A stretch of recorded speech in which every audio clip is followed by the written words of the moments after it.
C'est la saison des mariages en ce moment.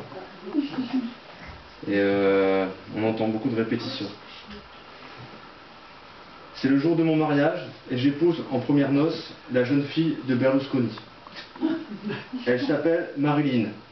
Elle serait presque discrète, elle n'est pas comme l'autre, elle n'éclate jamais dans le ciel. Ses cheveux s'enroulent dans une natte brune qui s'écoule jusqu'au mi-temps de ses reins.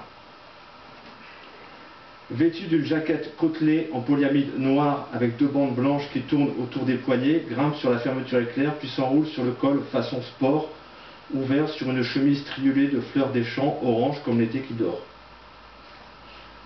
Au-dessus de sa tête, un cône de carton tout plat en forme de chapeau chinois de farce et attrape avec des franges roses fantaisie agrafées à la pointe qui volent dans l'air précédant le printemps. C'est la mi-mars. Elle marche parmi les enfants avec un tuyau de sarbacane dans la main, comme si elle tenait avec grâce le soyeux glaïeul d'Oscar Wilde.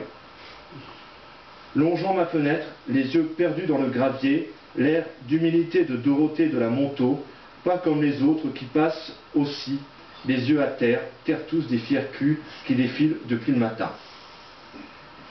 Il y aura des photos dans le journal. Ils feront une drôle de tête à l'université. Je ne saurais pas quoi leur dire, ce n'est que le destin qui mord. Les amis comprennent tout ça. Les amis savent que ce n'est pas par malice. Puis Marilyn nous a toujours fait tourner la tête, le plus discrètement du monde, même si on ne parle jamais d'elle, de crainte que les échos de nos errances n'effacent nos songes dessus. Les amis sont arrivés depuis hier. Je leur ai installé une petite structure pour passer le temps. On sent la joie qui monte. Aujourd'hui, c'est plus confortable. Chacun a trouvé ses marques, si bien que j'ai construit une rampe qui leur permet de sauter à leur aise. Les amis sont contents. C'est du bonheur sur notre mariage. J'entends la crémaillère des transmissions. Les gros pneus crissent, puis les gros pneus buquent sur la tôle chauffée par le soleil. Je meurs de ne pouvoir les rejoindre, car je sens les familles aux aguets et je dois garder contenance. Ils sont tous là aujourd'hui, les vivants et ceux revenant du royaume des morts.